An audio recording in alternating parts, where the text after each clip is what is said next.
به نام خدا سلام. توی این جلسه قرار شد که به بررسی شرط‌ها داخل پایتون بپردازیم. اما تا بولیان رو ندونیم دونستن شرط‌ها شاید حائز فایده نشه. اصطلاحاً ما یه چیز داریم به اسم بولیان. بولیان یعنی راست و دروغ، یعنی حالت همون درست و غلط.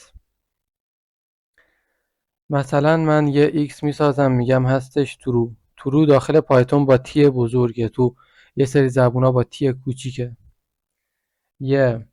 بذار تی بنویسم اول true. یه f هم درست میکنم هستش false.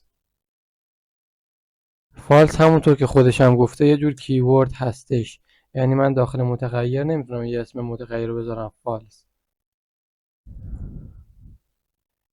ادامه بدیم کارمون رو. من اومدم این دوتا متغیر رو ساختم، میگم پرینت کن مثلا t رو، پرینت کن f رو. دستور پرینت لزوما استرینگ پرینت نمیکنه، میتونه هر چیزی رو پرینت کنه. بذار من ترمینال رو بازش بکنم. داخلش پایتون condition.py رو ران کنم. اول cd 7 رو توی پوشه 7 و پایتون condition.py رو ران کن. true و false. true و false میتونیم باشون محاسبه عددی هم انجام بدیم. true معادل 1 هستش، false معادل 0. پس یعنی اگه من الان بیام بگم مثلا بیا true رو به اضافه 12 کن، برای مثال باید به همون 13 رو بده. ببینید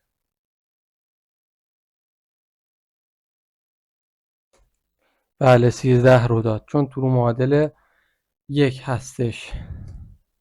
بگیم true به اضافه true، جای تی بنویسم true. همین true خودمون رو تست کنیم، نه متغیری که مقدارش true. true به اضافه true برابر میشه با 2. حالا بذار به اضافه false هم اضافه کنم. به اضافه false 0 بود دیگه، باز دوباره باید به همون 2 بده. ببینیم به همون چند میده. بله 2 داد. true 1 دوباره true 1 مجموع 2 به اضافه 0 همون 2 میشه. پس true و false یه سری مقدارهای راست و غلط هستن. این true یعنی درست، false یعنی غلط و همچنین true معادل عدد 1 هستش، false معادل عدد 0. تو کامنت بنویسم 13، تو کامنت بنویسم 2. یه توضیح هم اینجا بنویسم. true معادل هستش با 1 and false معادل هستش با 0.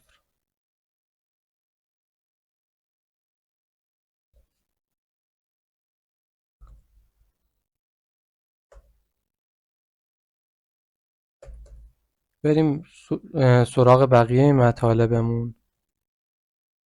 چی شد؟ بریم شرط ها را بررسی کنیم. میگم if یعنی اگر بذار از کاربر یه ورودی بگیریم. اول میگم این مساوی است با یه دونه اینپوت enter your name. بررسی کنیم. این یه استرینگ خالی نبود،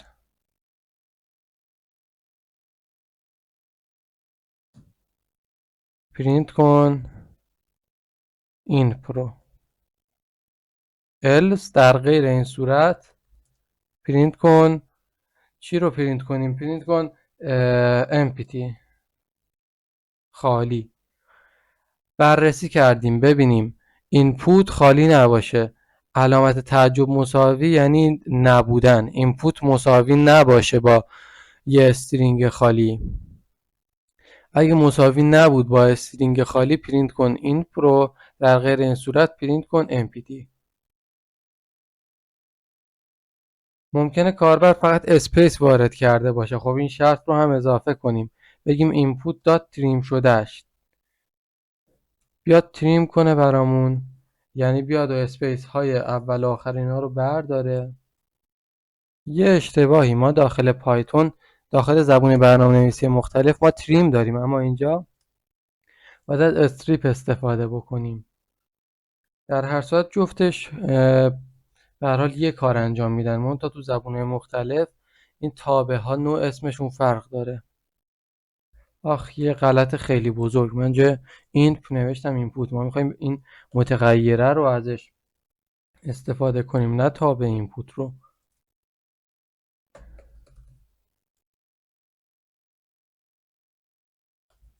اینجا وارد میشم، جای اینپوت می نویسم همون اینپ. مشکل فکر میکنم باید حل شده باشه. بذار من یه ران دوباره ازش بگیرم. بله اینتریور نیم اما یه سری اسپیس بزنم، گفت امپتی. درسته، همون چیزی که ما توقع داشتیم و گفت. حالا بیایم یه اسم درست حسابی وارد بکنیم ببینیم این بار چی میگه. جای اینکه این پرو پرینت کنه بگیم هلو بهش بگو.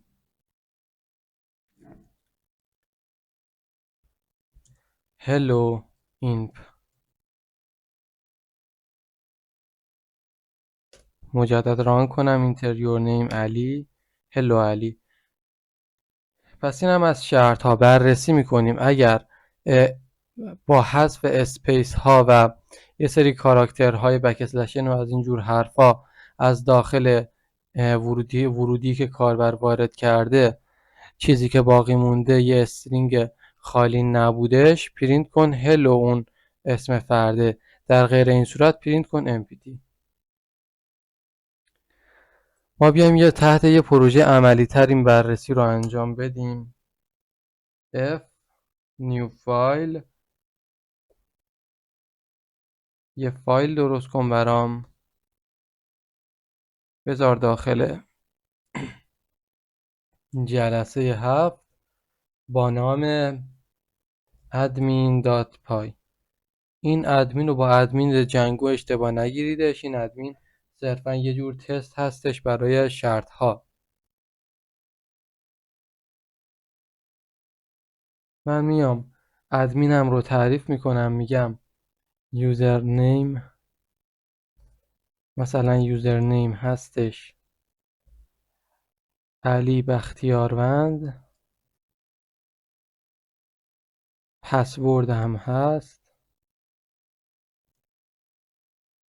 ادسان 1 2 3 4. و بعدش هم میگم از ورودی اسم و پسورد از کاربر بگیر. میگم نیم مساوی است با یه دونه اینپوت ادمین نیم، پسورد هم همون پس بنویسم مخففش کنم، مساوی است با مجدد یه اینپوت. پسورد رو همینجا وارد بکن و بعدش میایم و بررسی میکنیم. if name مساوی بود با username and یعنی و پس مساوی بود با پسورد. نگاه کنید باید 2 تا مساوی بذارید. یه مساوی بذارید کار نمیکنه، چون یه مساوی برای انتصاب متغیره، 2 مساوی برای بررسی شرطه. میایم میگیم که اگر نیم مساوی بود با یوزر نیم and پس مساوی بود با پسورد، بیا و برام پرینت کن welcome admin else پرینت کن sorry you are not admin. یه سری استیکر هم اینجا بذارم، ویندوز و نقطه رو میگیریم، هلو ادمین رو براش اینجوری میذارم. حالا نمیدونم بتونه بشناسدش یا نه این استیکر ها رو.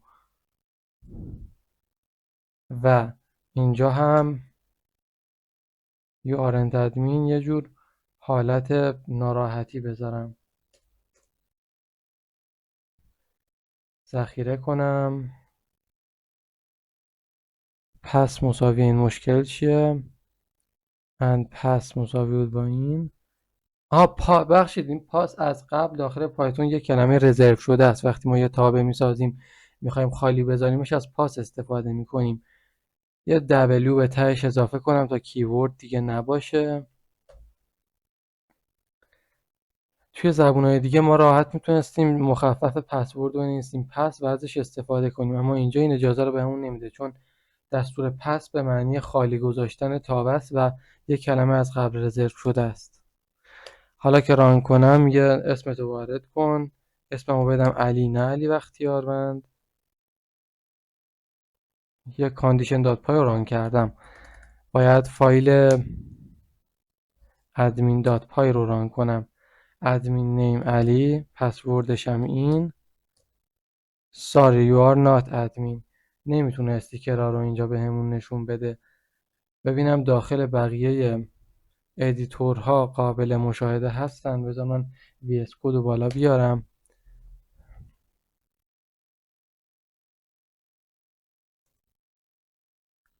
اینجا ادمین، اینجا خروجی بگیرم ببینم این استیکرها رو میتونه نشون بده یا مشکل از خود نوویمه که نمیتونه مثلا این کاراکترها رو هندل کنه. رانش بکنم.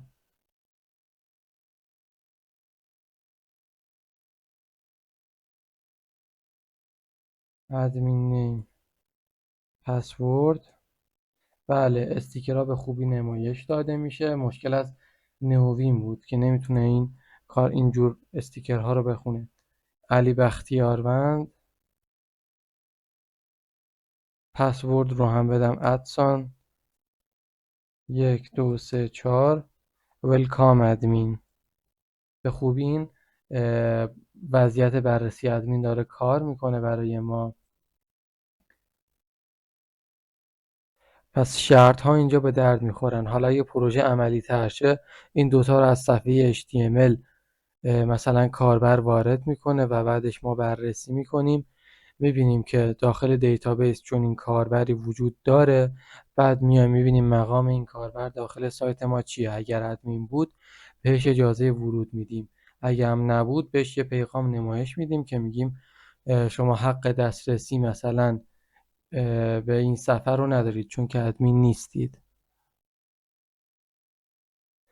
حالا بیام توسعه بدم کار رو. پس الان تا فعلا ما ورودی کاربر رو شبیه سازی کردیم. کاربر که وارد شد ادمین و پسورد رو وارد میکنه، بررسی میکنیم ببینیم ادمین هست یا نه. من یه متغیر درست کنم is admin که هستش فالس، به صورت دیفالت میدمش فالس. اگه کاربر واقعا ادمین بود و این ایف به درستی اجرا شد بیا و is admin رو بده true.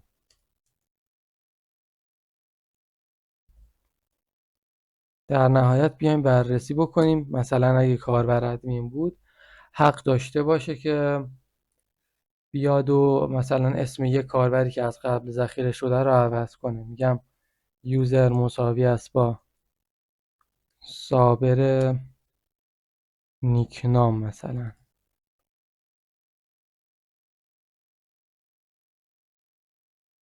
و بعدش میام میگم if is admin.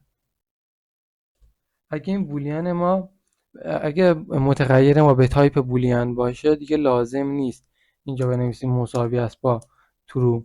خودش اگه اینو هم نذاریم بررسی میکنه ببینه آیا متغیر ما مقدارش true هست یا نه. الان بنویسم is admin، بررسی میکنه که مقدار is admin true باشه. اگر is admin true بود بیا و برام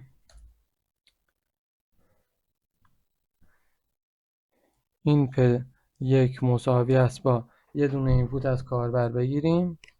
میگم این یک مساوی است با یه دونه اینپوت. یه اینپوت از کاربر میگیرم، اینپوت میگمش new user name دوباره مثل قبل بررسی کنم. این p1 دات استریپ شدهش مساوی نباشه با یه استرینگ خالی، بیا و یوزر رو مساوی قرار بده با این p1. برای اینکه خانایی بره بالا جای این p1 می نویسم نیو یوزر نیم. معنی نداره این p1 نیو یوزر نیم. بذار اینجا بنویسم نیو یوزر، کپیش کنم اینو، این متن رو اینجا پیست کنم، حالا ازش استفاده کنم. مساویش قرار بده با نیو. دقت کنید باید یه مساوی بذاریم چون که بررسی شرط که نیست، انتصاب متغیر. مساویش قرار بده با نیو یوزر، مساویش قرار بده با نیو یوزر. و برای اینکه یه سری کارهای حرفه‌ای تر انجام بدیم بررسی بکنیم که اصلا توش نباید اینتجر وجود داشته باشه، فقط و فقط مجاز به اسپیس یا حروف هستش. برای این کار میام یه بررسی انجام میدم، میگم نه تنها استریپ شدهش یه استرینگ خالی نباشه، بلکه این شرط رو هم برام بررسی بکن که مثلا باید بررسی بشه که and new user dot replace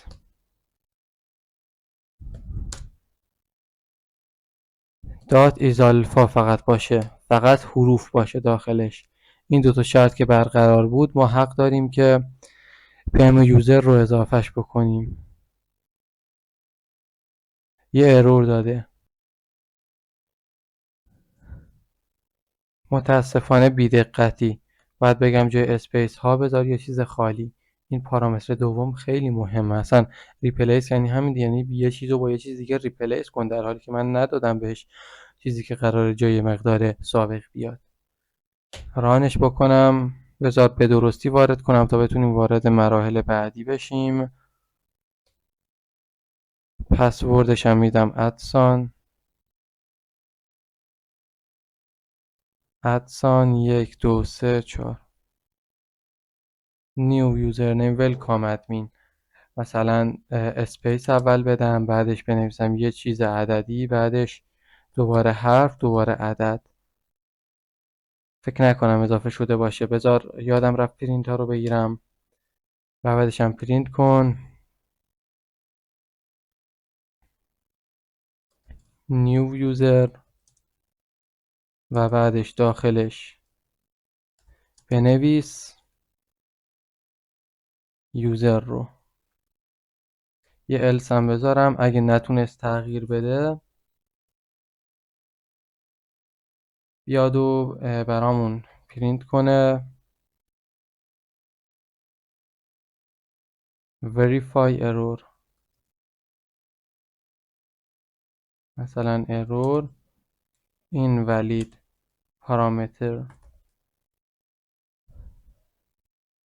پارامترها معتبر نیستن. رانش بکنم،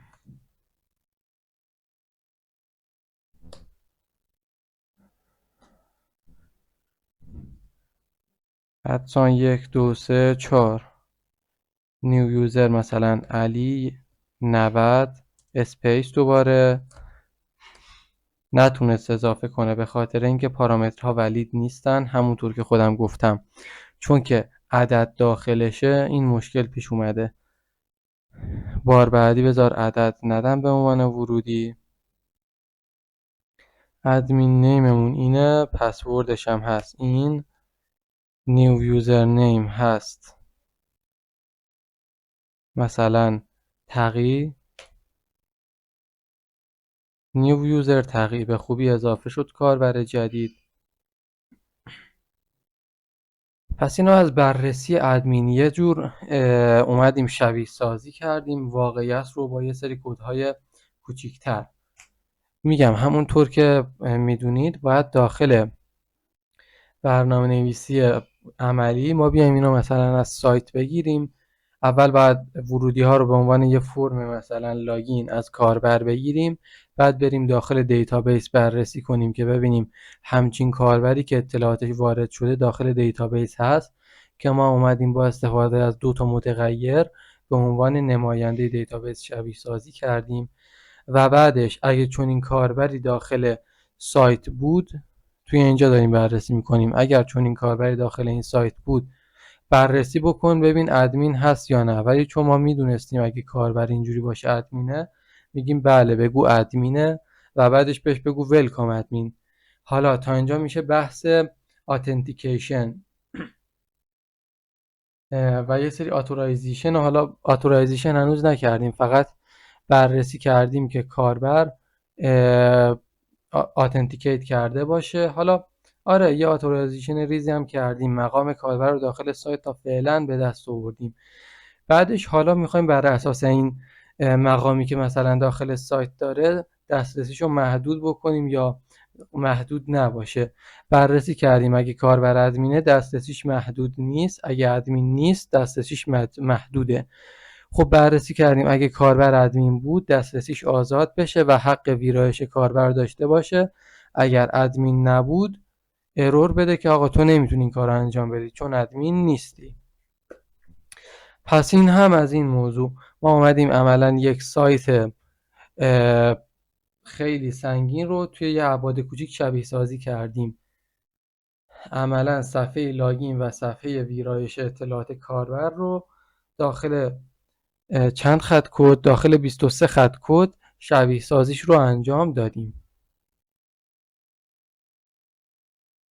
امیدوارم که این جلسه به دردتون خورده باشه. این جلسه خیلی جلسه جالب و مهمی بود. مطالب رو حتما تمرین بکنید تا تو جلسات بعدی به سایر مطالب بپردازیم. برای حرفه‌ای تر کردن این سند ما باید با لیست ها هم آشنا بشیم، تا مثلا بیایم یه لیست از کاربرا رو بگیریم، با دیکشنری ها هم آشنا بشیم تا بتونیم بهتر مسائل مربوط به احراز هویت و ثبت هویت هر کاربر رو بررسی بکنیم. پس برای حرفه‌ای تر شدن تو جلسات بعدی، نمیگم جلسه بعدی، توی جلسات آتی که پیش رو داریم، دیکشنری و لیست ها رو که بررسی کردیم میتونیم به یه سندنگار حرفه‌ای داخل پایتون برسیم. خسته نباشید. برای این جلسه کافی هستش. خدا نگهدار.